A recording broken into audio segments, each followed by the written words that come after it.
रंग माझा वेगळा मालिकेच्या आजच्या भागामध्ये कार्तिकने स्वतःवरती गोळी चालवल्याचे सौंदर्याला समजताच सौंदर्या म्हणते की कार्तिक, तू स्वतःच्या हाताने स्वतःवर गोळी का चालवलीस याचं आता मला खरं कारण समजलंच पाहिजे. तेव्हा कार्तिक म्हणतो की याचं खरं कारण दीपा आहे मम्मा. ते ऐकून सौंदर्याला मोठा धक्का बसतो. कार्तिक म्हणतो की माझ्या मनात दीपाविषयी काहीच नाही आहे, तरीसुद्धा दीपाला वाटतंय की माझ्या मनात तिच्याविषयी राग आहे आणि त्याचा तिला उगाचच संशय येतोय. तिला वाटतंय की राग बाहेर काढण्यासाठी मी काहीतरी प्लान करतोय. कार्तिक म्हणतो की तिला असं वाटतंय की मी तिच्या मनात कार्तिकीविषयी राग तयार केला आणि मी तिला वेडं बनवण्यासाठी विचित्र आणि वेगवेगळे औषधे देतोय असं आता दीपाला वाटायला लागलंय आणि मी तिला ट्रिपला घेऊन गेलो हे तिला ठार मारण्यासाठी हेच आता दीपाला वाटतंय. ते ऐकून सौंदर्या म्हणते की काय बोलतोयस कार्तिक. तर कार्तिक म्हणतो हो, आणि म्हणूनच मी स्वतःच्या हातावर गोळी चालून घेतली. कार्तिक म्हणतो की आणि ती गन दीपाने स्वतःच्या सेफ्टीसाठी बॅगमध्ये आणली होती, कारण तिला असं वाटत होतं की मी तिचा तिथे जीव घेतो की काय. कार्तिक म्हणतो की ती गन माझ्या हातात देऊन दीपाने मला तिला मारण्यासाठी तयार केलं होतं. तिला वाटलं की मी ती गन घेऊन तिला मारीन. कार्तिक रडतच म्हणतो की ज्या व्यक्तीला माझ्यावर विश्वासच नसेल तर त्या व्यक्तीसोबत मी कसं आयुष्य काढायचं. तेव्हा कार्तिक म्हणतो की मला आता जगायचंच नाही, मला मारायचंय.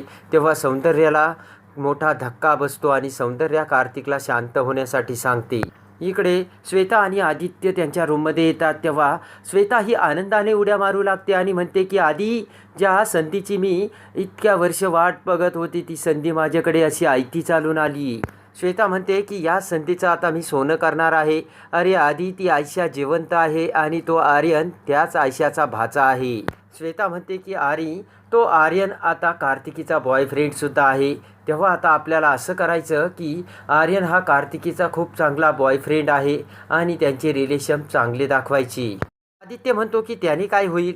श्वेता म्हणते की आयशा नावाचं वादळ पुन्हा दीपा आणि कार्तिकच्या आयुष्यात येईल. हसतच श्वेता म्हणते की आता खूप पुढे मजा येणार आहे आणि दीपा तुझ्याच मुलीची वारात मी कशी पाठीमागे आणते ना हे तू आता बघतच राहा.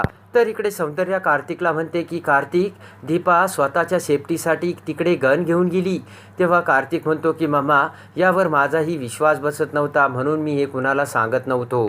सौंदर्या म्हणते की दीपा स्वतःच्या सेफ्टीसाठी तिकडे गन घेऊन जाणं हे मला सुद्धा नाही पटत. सौंदर्या म्हणते की पण दीपा असं करू शकत नाही. तेव्हा कार्तिक म्हणतो की दीपाचा जर माझ्या मनात राग असेल तर दीपा हे करू शकते. सौंदर्या म्हणते की गेली अनेक वर्ष सगळ्या गोष्टी आम्ही एकमेकींसोबत शेअर करतो, मग दीपाने हे मला काय नाही सांगितलं. थांब मी तिला जाऊन विचारते. तेव्हा कार्तिक सौंदर्याला थांबवत म्हणतो की नको मामा. कार्तिक सौंदर्याला समजावतो आणि म्हणतो की मी दीपाशी बोलेल आणि तिला समजावून सांगेल की तिचा प्रॉब्लेम काय आहे आणि तोपर्यंत तू तिच्याशी बोलू नकोस. सौंदर्या म्हणते की या जगात तिच्यावर एकमेव प्रेम करणारा फक्त तूच व्यक्ती आहे आणि दीपा तुझ्यासोबत असं वागतंय तेव्हा तुझं बरोबर आहे कार्तिक आणि दीपा चुकते तेव्हा ती तिला सांगायलाच हवं.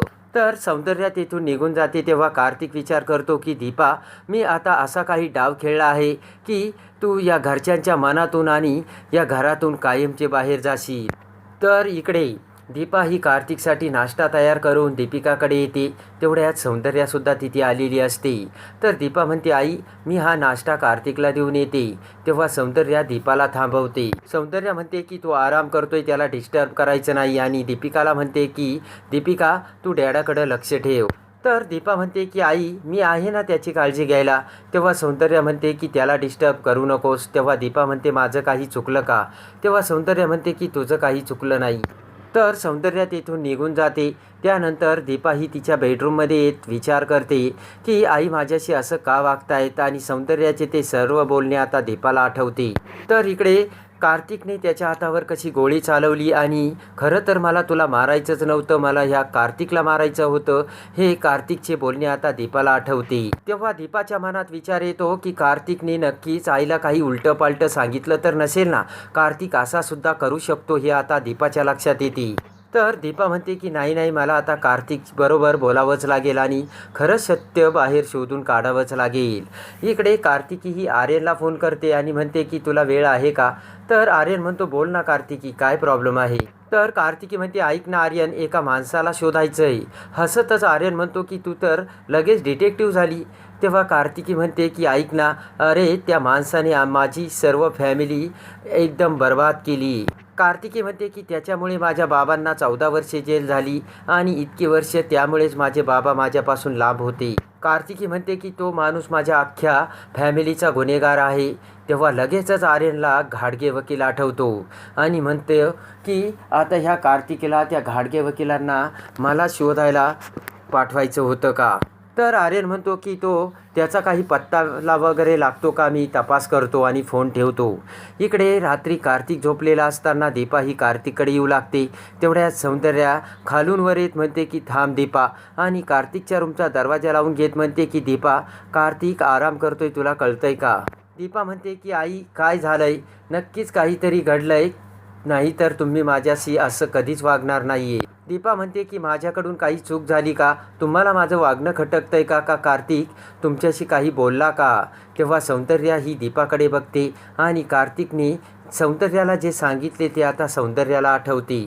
तर सौंदर्या काही बोलत नसते. तेव्हा दीपा म्हणते की ठीक आहे, कार्तिकने तुम्हाला काहीही सांगितलं असेल, पण त्या अगोदर तुम्ही माझी बाजू ऐकून घ्या. तर सौंदर्या म्हणते की मला या विषयावर बोलायचं नाही आणि सौंदर्या खाली येते. तेव्हा दीपासुद्धा सौंदर्या पाठीमागे येत म्हणते की आई तुम्ही माझं ऐकून घ्या.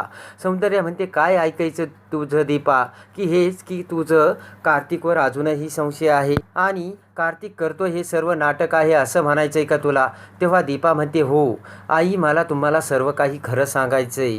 दीपा म्हणते की आई मी तुम्हाला खरं सांगते, कार्तिकने त्याच्याच हाताने स्वतःवर गोळी झाडून घेतली. तेव्हा सौंदर्या म्हणते याला कारण तूच आहे, कारण तू कार्तिकवर संशय घेतला म्हणून कार्तिकने केलं. दीपा म्हणते की आई मी जे काही बोलले ते खरंच बोलले, कार्तिकचा अजूनही माझ्याविषयी राग आहे, कार्तिक माझ्याबरोबर फक्त चांगलं वागायचं नाटक करतोय. सौंदर्या म्हणते की दीपा हे फक्त तुलाच कसं समजलं गा, आम्हाला कसं नाही दिसत.